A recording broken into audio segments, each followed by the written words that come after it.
So when I was in middle school, I started my first small business.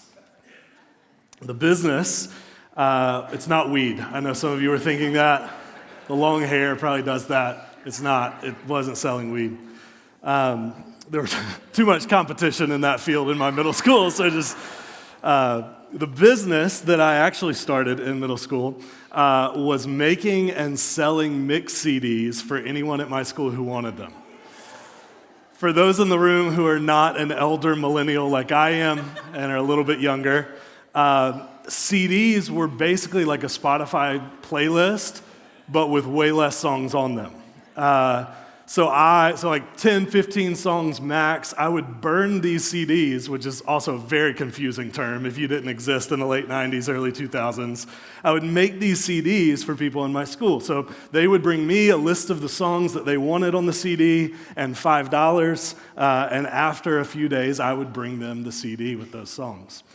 And I'll be real with you guys, business was booming at Greer Middle School circa 1999.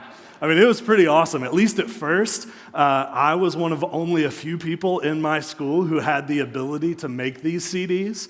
And between my parents paying for the CD burner, the blank CDs, and me illegally pirating the music to make the CDs at no cost, I was making just about 100% profit. I mean, no overhead. It was great. It was magical. And eventually, some other people in my grade gained the ability to make CDs as well, and I had more competition, so I had to innovate a little bit. I began designing custom labels to go on the CDs with like the track listing on them. Everything on it was like 90s word art. It was fantastic. I believe the business term for what I was doing there is market differentiation. I think that was the idea. But then all of this came to a screeching halt on April 13th in the year 2000. That was the day that the rock band Metallica filed a court case against Napster, one of the most well-known platforms at the time for pirating music. They sued for $10 million, claiming that that was the amount of money they had lost when their newest album was leaked on the Napster platform. Now, Metallica won the court case because there really wasn't even much of a case to be made on the other side. Napster provided a means for people to pirate, or in other words, steal music that they would otherwise have to purchase. And the courts decided that stealing is in fact stealing, whether it's physical property or intellectual property. And stealing is stealing even when you're stealing from someone like Metallica, who already sits on millions of dollars. So shortly after Metallica won the court case, Napster was shut down for good, and maybe most significantly in the story, my small business was forced to close its doors due to unforeseen shifts in the economic landscape at the time. But here's where the story gets a little bit interesting, at least I think. Even though Metallica won in court, many people would say they actually lost in the court of public opinion. Because as right as they were about claiming that their music had been stolen on the platform, nobody I know of in society at the time was going, wow, Metallica, thank you for setting our society back on the path to the straight and narrow. I'm so glad you restored ethics and morality in our nation through that court case. That wasn't really the public response at all. To most people, at least the people I talked to at the time, I think Metallica came across as a little bit greedy.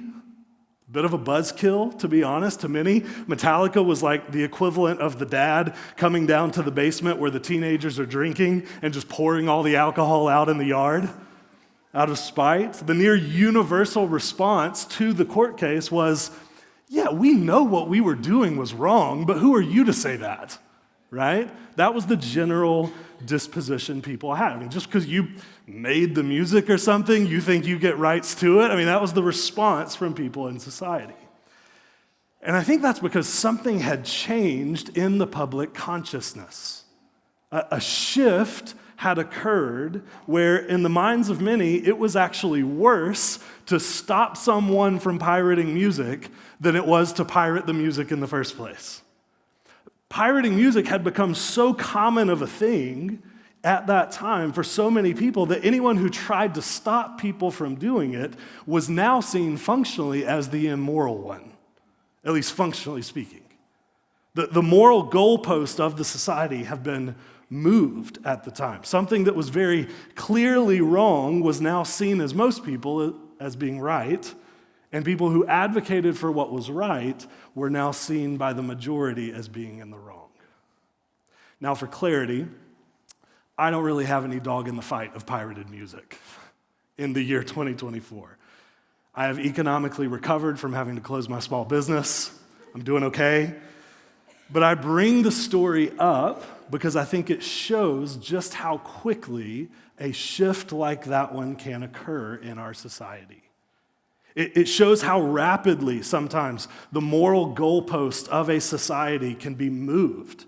So I could have referenced any number of other phenomena in what I just mentioned that illustrate the same thing. So the amount of immorality and mudslinging and nastiness that is now seen as normative in the American political process. That'd be another example. The rapid redefinition over the past 15 or 20 years of marriage, sexuality, and gender would be another example.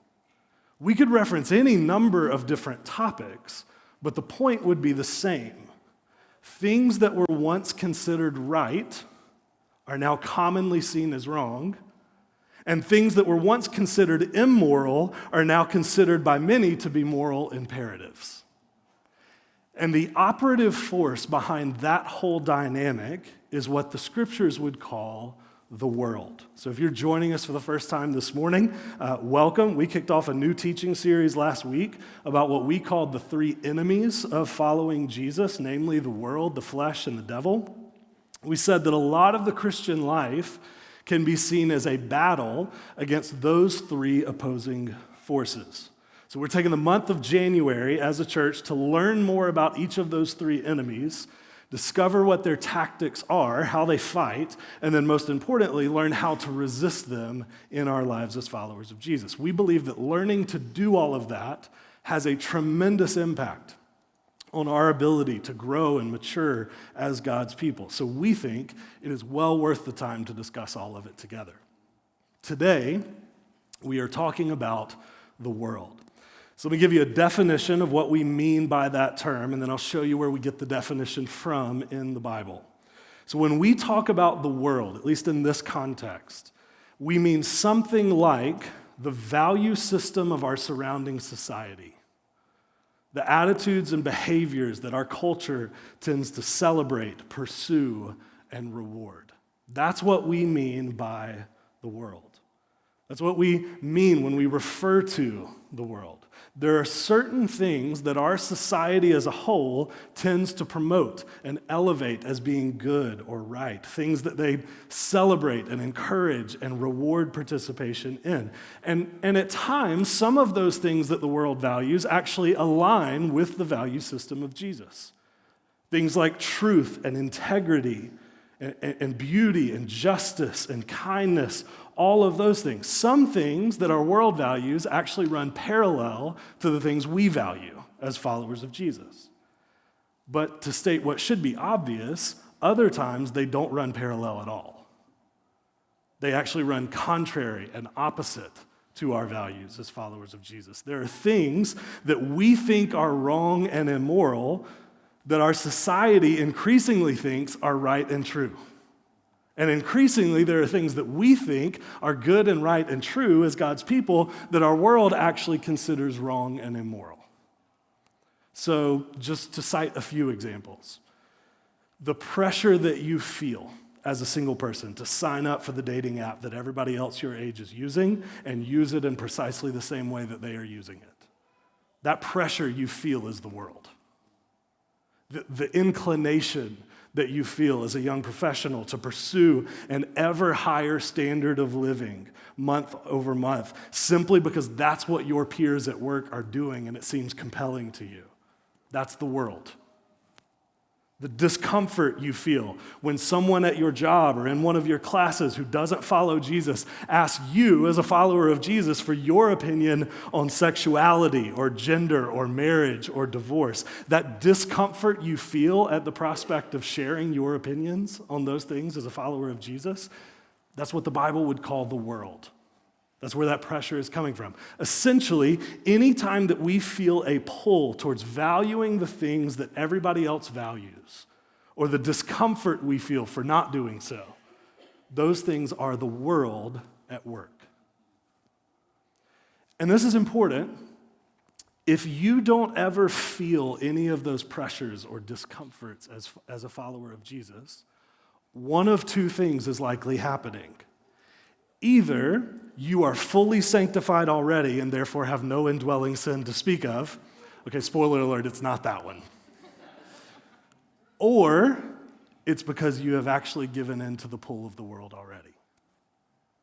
It's because you don't actually perceive any substantial tension between the way of Jesus and the way of the world, which is a problem because the biblical authors seem to more or less assume that we know about that tension. They often go out of their way to make sure that we understand those things are different. So let me just give you some examples from the Bible of what I mean. We'll put these up on the screen since we're going to move through them fairly quickly. First, 1 John chapter 2, verse 15 says, "Do not love the world or anything in the world. If anyone loves the world, love for the Father is not in them." Now, just for clarity there, so you don't get the wrong idea, that's not saying that we shouldn't love the people in the world. John 3:16 makes it very clear that God himself loves the people in the world. What this is talking about is not loving the value system of the world. The priorities of the world. It's saying, don't make their priorities your priorities as a follower of Jesus. Then there's Romans chapter 12, verse 2. We tend to reference this verse a lot around here. "Do not conform to the pattern of this world, but be transformed by the renewing of your mind. Then you will be able to test and approve what God's will is, his good, pleasing, and perfect will." John chapter 17, verse 14, Jesus speaking says to the Father, "I have given them," which in context is his disciples, followers of Jesus, "I've given them your word, and the world has hated them because they are not of the world, just as I am not of the world." Their value system is not the same as the world's, and therefore the world tends not to like them a lot of the time. And then, just about as plain as it gets, in John 18, verse 36, Jesus says point blank, "My kingdom is not of this world." So we're noticing a theme in these passages. Jesus and the biblical authors firmly believe that there is a direct tension, probably more like an opposition, between the value system of the kingdom of God and the value system of the world. There is a noticeable, profound difference between the things that the world values and celebrates and the things that God values and celebrates. So just to name a few more so that we're getting a holistic picture of how this works. The world around us believes that sex is essentially play for grown-ups. It's for having with anyone and everyone you want, however you want to have it. God, on the other hand, believes that sex is a beautiful gift designed and intended for deepening a connection and intimacy between a husband and a wife in the context of a covenant marriage. Those are very different views of what sex is. The world believes that those who disagree with you ideologically and politically are your enemies, even sometimes our country's enemies. Which means, in their mind, that those people should be exposed and condemned and marginalized, perhaps even prosecuted accordingly. God, on the other hand, through Jesus, believes that you should love your enemies and pray for those who persecute you. Those are two very different views of how we relate to our enemies. The world believes that your money and resources were given to you. I'm sorry, I skipped a part. The world believes that your money is yours, and therefore, you should use it however you want to use it, however you see fit. God believes, on the other hand, that your money and resources were given to you by God, and therefore should be used how he sees fit, to build the kingdom of God and to serve and bless others whenever you're able. Those are two very different ways to think about your money. And we could go on with different examples along those lines. We could talk about those differences for days. The point that I'm making is that the value system of the world is quite often light years away from the value system of Jesus. Now, that's not to say that the world is always what we would call secular. So there's a really interesting interaction that Jesus has in John chapter 8 between him and the Pharisees. There's this conversation that's going on, a little bit of a debate that's going on. And in that passage, at one point, Jesus says to the Pharisees, quote, "You are of this world." Now here's why that's interesting. The Pharisees were the religious elite of Jesus' day. They prided themselves even on being unpolluted and unstained and uninfluenced by the world around them. That was what they thought they were. And yet Jesus looks at them in John chapter 8 and says, "No, you're worldly. You're of this world." That should be deeply alarming to us as Christians. Because that means that simply being deeply ingrained in a religious subculture does not guarantee that we are not being influenced by the world. I know people who are deeply religious, very involved in church, who would very much consider themselves men and women of faith, and yet still are deeply influenced and formed by the value system of this world. This is how pastors and deacons end up having secret affairs. Because even though they are deeply ingrained in a church culture, in a religious culture, they have been more formed by the way of the world than they have by the ways of Jesus. Because simply being a Christian does not prevent you from being influenced and co-opted by the world and its values. Which raises the question, how do we make sure we are not influenced by the world? I think it starts with an understanding of how the influence of the world works. So we've got to gather our intelligence. If you were here last week, we've got to gather our intelligence for how the world works.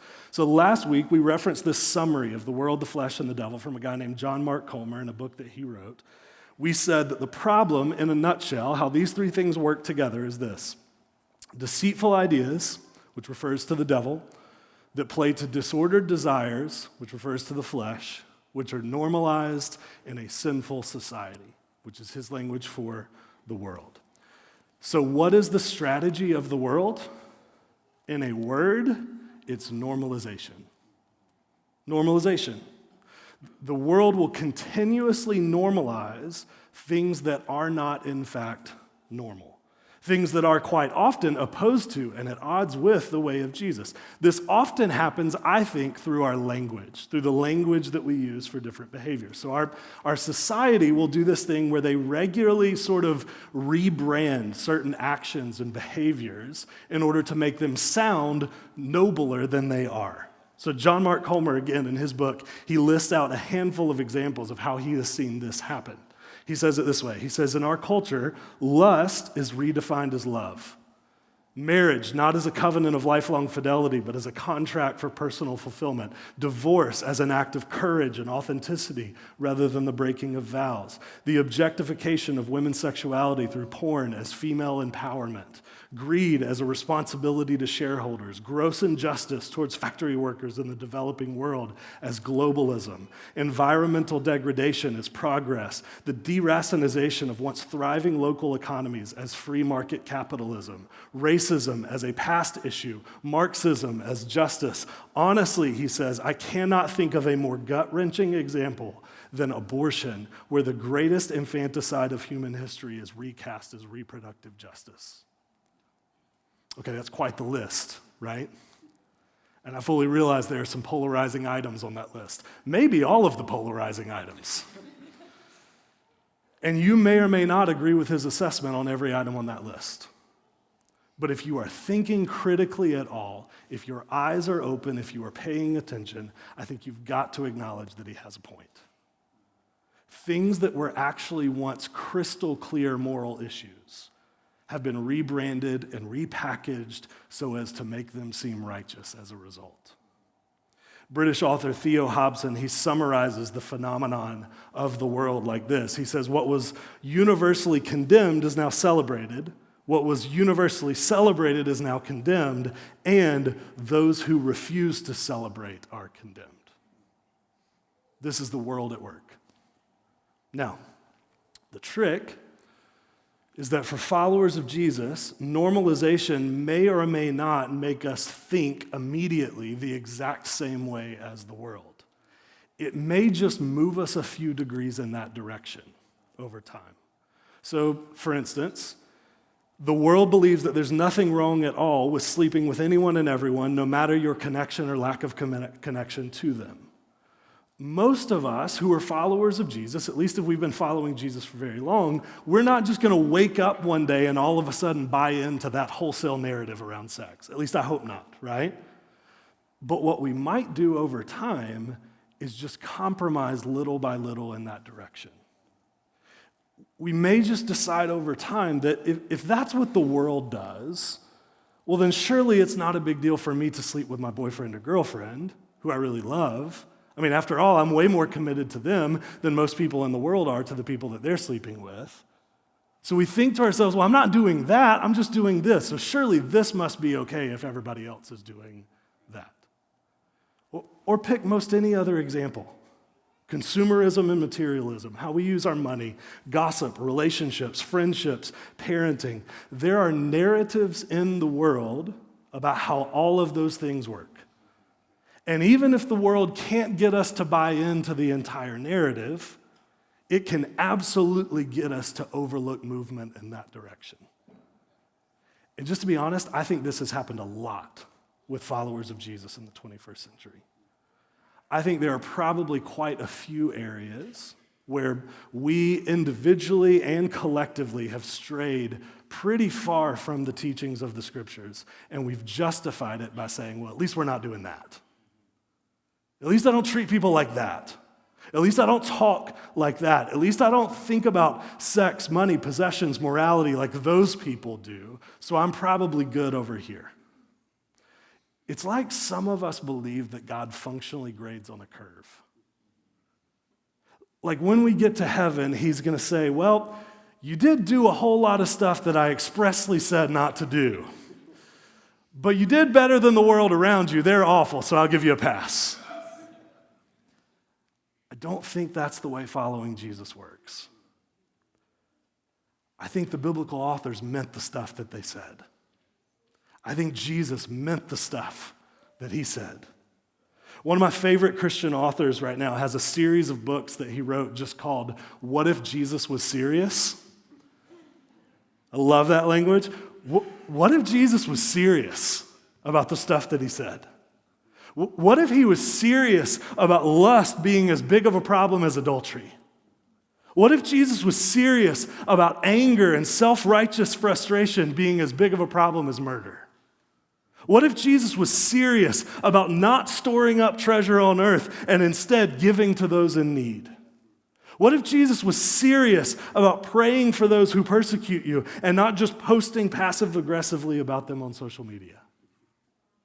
What if Jesus was serious about the stuff that he said? Following Jesus means taking him at his word, even if some of the stuff he says is a complete 180 from the ways of this world. Okay, so now that we're aware of the strategy of the world, how do we resist the influence of the world? One thing that it's not is shutting ourselves off from the world. I think that's important. Jesus makes that clear at one point in the Gospel of John when he says that his prayer isn't that God would take us out of the world, because if he did that, the world would never have any way to see the beauty of a life with Jesus. Instead, what we need to figure out as God's people is a way to live within the world without being formed by the world and its values. That's what we have to learn. So I've got 3 things for you here with an emphasis on the third one. We'll go through these one by one. First, I think to resist the influence of the world, we need a better story. A better story. So let's look one more time on the screen at that passage from Romans chapter 12, verse 2. It says this, "Do not conform to the pattern of this world, but instead be transformed by the renewing of your mind. Then you will be able to test and approve what God's will is, his good, pleasing, and perfect will." So notice what Paul just said. He said the alternative to being conformed to the pattern of this world is to be transformed by the renewing of our minds. Here's what I think he means there. In order to avoid being influenced by the world, you need to saturate your mind and imagination in a better story than the one the world offers. For followers of Jesus, I would argue that happens largely through our regular interaction with this book. Largely by regular interaction with the story of God laid out in the scriptures. This book is how we get to know the story that God has set us into as his people. Now, it's not the only way, right? We also need personal interaction with God through the Holy Spirit. We need community, which we'll touch on here in just a minute. We do need other means too, but it certainly isn't less than this, right? So I would just ask you, as a follower of Jesus, what does your relationship look like with this book? Is there a desire in you to get into this story on a regular basis in your life? And I'll just add to that, is there a willingness to get into this book even on days when the desire is not there? I think that's just as important. I once heard a pastor say that if we do not know the scriptures, we will be perpetually enslaved to whatever sounds right in the moment. I think that's spot on. If you are not grounded in this story, this book, you are going to be drawn towards whatever story the world is currently telling you. So, follower of Jesus, what does your interaction with this book look like? Because if you want to resist the story of the world, you need to familiarize yourself with a better story. And that's found in these pages. Second thing I think you'll need to resist the influence of the world is a better community. A better community. So look with me on screen at this passage from Hebrews chapter 3, verses 12 and 13. It says, "See to it, brothers and sisters, that none of you has a sinful, unbelieving heart that turns away from the living God, but encourage one another daily, as long as it is called today, so that none of you may be hardened by sin's deceitfulness." So you hear the language of that passage. How do we make sure that none of us has, in his words, a sinful, unbelieving heart that turns away from the living God? Which is just another way of saying, how do we make sure that we aren't overtaken by the pull towards the world? How do we make sure of that? In the words of Hebrews 3. According to what we just read, it's by, quote, encouraging one another daily. Hebrews just said that if you love and follow Jesus today, one essential way to make sure you are still loving and following Jesus in 10 years from now is to exist within a community of other followers of Jesus. A community that can encourage you, challenge you, prod you, point you towards what is good and true and right, who can remind you of and point you to that better story that we just talked about. That's how you make sure that you are still following Jesus in 10, 20, 50 years from now. I'll state it even stronger. I'll make you a bet. Those of you who right now would claim to know and follow Jesus, but you are doing it largely alone. Those of you who don't have deep, meaningful relationships with other followers of Jesus. Those of you who aren't a part of a life group here at City Church or some other equivalent of that elsewhere. If you continue to operate in that way, I am willing to bet you that in 10 years you are not actively following Jesus, at least not in any accurate sense of that idea. That's how much I believe what Hebrews 3 just said. If you want to be sure that your heart is not hardened by the deceitfulness of sin over time, you will need what Hebrews 3 just said you need. And that cannot happen by just showing up here on Sundays. It can't. Hebrews says that you need that to happen, quote, as long as it is called today, which I don't know if you've noticed is pretty much every single day. So this is why we say often around our church that if you are not part of a life group, you are missing at least half of what City Church is all about. You might be missing more than half of what following Jesus is about. Following Jesus was designed to happen in the context of community. End of sentence. together with other followers of Jesus is where we learn to persevere in our faith. If you are not in a community like that and you are struggling to follow Jesus, you should not be surprised. This is how we learn to resist the pull towards being formed by the world around us. Community is where we learn to put on display the difference that Jesus makes in a human life. That's the context that God intended. Next one, which is arguably the most important. To resist the influence of the world, you will need a better ending. You'll need a better ending.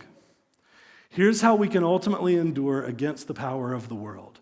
Because we know as followers of Jesus how the story of the world ends. In John chapter 16, Jesus warns his disciples that things are about to get real dicey for them for a while. They're going to be kicked out of synagogues, he says. They're going to be hated, persecuted, ostracized, marginalized, you name it. Things are going to go pretty terrible for them for a while. And then Jesus says the strangest thing after warning them about all of that. He says, and I quote, "I have told you these things so that in me you might have peace." I'm sorry, what? Jesus? How in the world would knowing any of those things lead to peace in me? Jesus explains it in the next verse. He says in John 16, verse 33, quote, "In this world you will have trouble, but take heart, for I have overcome the world." In this world, Jesus says, you will have trouble. That's a promise. That's a guarantee from Jesus. And in context, Jesus doesn't just mean general trouble. He's not just talking about sickness or death or general frustration at your life. In context of John chapter 16, he's talking specifically about opposition from the world. Grief, persecution, marginalization, being looked down upon, judged, and dismissed by people who don't share your values. People looking down their noses at you and concluding that you, because of your faith and your beliefs and your worldview, are in fact the problem with the world. In this world, Jesus says, you will have that kind of trouble. But, Jesus says, take heart, I have overcome that world. In the short term, Jesus says, you will be grieved while the world rejoices. But in the long term, you will rejoice. At the cross, Jesus gave the ways of this world an expiration date. That world is passing away. 1 John chapter 2 says, the world and its desires are passing away, but whoever does the will of God lives forever. This is the firm kind of hope that we stand on as God's people. We know how the story ends, which gives us somewhere to point our grief in moments of trouble. It gives us something to do with all of that sorrow in the meantime. Namely, offer it up to the one who grieves with us, who has overcome the world for us. We overcome the world as God's people the same way that Jesus did, through the cross. Because of the cross, you possess something that the world cannot take away. You hold in your hands something the world will never have, and that is permanent acceptance and security from the one who runs it all. Take heart, Jesus says, for he has overcome the world. It starts right there. And in order to realize these truths at a practical level, just like we've been talking about throughout this series, you will need to put it into practice. You'll need to put it into practice. So as we highlighted last week, the way that we change as human beings is through what we practice. Not just what we hear, not just what we know, not even what we agree with, but with what we put into active, repetitive practice. So we told you last week that we put together a practice guide for this series. It lays out 3 specific practices to help resist the 3 enemies that we are talking about each particular week. This week, as a way to resist the world, we have highlighted the practice of abstinence. Now let me explain. Some of you, upon hearing that, were like, I'm going to sit this one out, actually. This is not the same type of abstinence that was taught in your 6th grade PE class, okay? Different word, different idea. than that. Although if you're single, you might want to try that one. Just a suggestion. But abstinence, the way that we are using it in this series, is actually a term that followers of Jesus have used for centuries and centuries to talk about any time that we choose to abstain from a set activity for a set length of time. That's the practice of abstinence. Often, some church traditions will advocate for this practice during the Lent season. You may hear about people abstaining from soda or sweets or chocolate or alcohol or any number of other things during that particular season leading up to Easter. But for this series specifically at our church, we are suggesting that you abstain from some type of media. Now, here's why we say that. For most of us, our most regular exposure to the world comes from one of two places, usually both. First, our exposure to the world comes in the form of people in our lives that don't follow Jesus, right? So whether that's friends, family members, coworkers, classmates, neighbors, whoever it is. But to state the obvious, we cannot reasonably abstain from our relationships with people that don't know Jesus, right? Maybe we would like to, which is a different teaching for a different week, but we can't, or at least we shouldn't, right? According to Jesus, that would be what he calls going out of the world, which is expressly what he doesn't want us to do as God's people. So we can't abstain from people in our lives that don't know Jesus. But the second most frequent exposure that most of us have to the world is through various forms of media. So that could be streaming services like Netflix, Hulu, Disney Plus, and the like. It could be cable TV.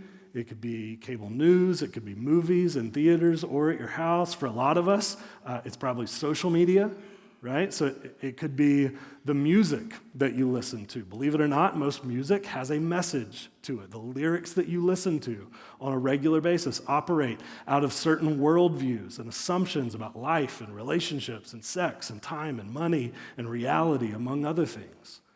So maybe it's music for you. Maybe for you it's something more like books or audiobooks or podcasts, something along those lines. So I don't know for you what is the most regular, frequent interaction that you have with media, but chances are all of us have 1, 2, 3 forms of media that we gravitate towards most often, that we spend the most time on a regular basis.